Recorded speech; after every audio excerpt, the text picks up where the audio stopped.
كوكيز النوتيلا، الطعم رهيب، حاجة كده ما تتوصفش، تتاكل بس. بقالي فترة بفكر في كوكيز غرقان نوتيلا ومع آيس كريم. مكونات الكوكيز بسيطة خالص، فقلت لازم أشارككم الوصفة عشان تعملوها في أي وقت. ما خدتش وقت معايا خالص.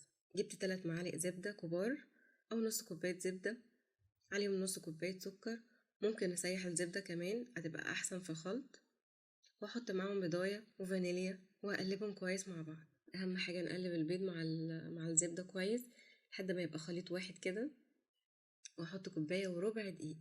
لو زودته دقيق شوية، لو الدقيق زاد الكوكيز بتنشف.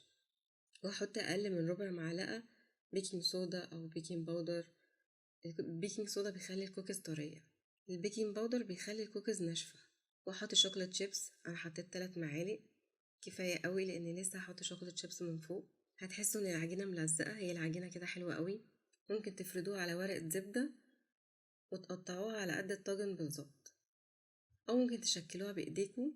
لو شكلتوها وقطعتوها على قد الطاجن بقى لازم تدخل الفريزر عشان تطلع معاكم متماسكة. انا حبيت استسهل شوية وشكلتها بايدي، بس لازم تدخل في التلاجة الاول عشان تعرف تمسكيها لان هي بتكون ملزقة قوي. خدت قطعة صغيرة وفردتها في الطاجن، وحطيت معلقة ومعلقتين نوتيلا،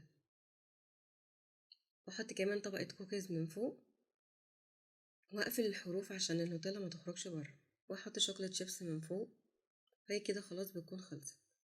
الكمية دي عملت لي 3 طواجن وطاجن صغير كده. هدخلهم الفرن، مش هتقعد اكتر من ربع ساعة.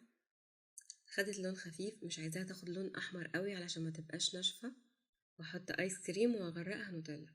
طعمها رهيب، ياريت بقى تقوموا تعملوها دلوقتي، كل المكونات موجودة علشان جوه اخر الليل. ياريت تكتبولي رأيكم في التعليقات، ولو اول مرة تشوفوا القناة ياريت تشتركوا عشان يوصلكم الوصفات الجديدة. اشوفكم على خير في فيديو جديد.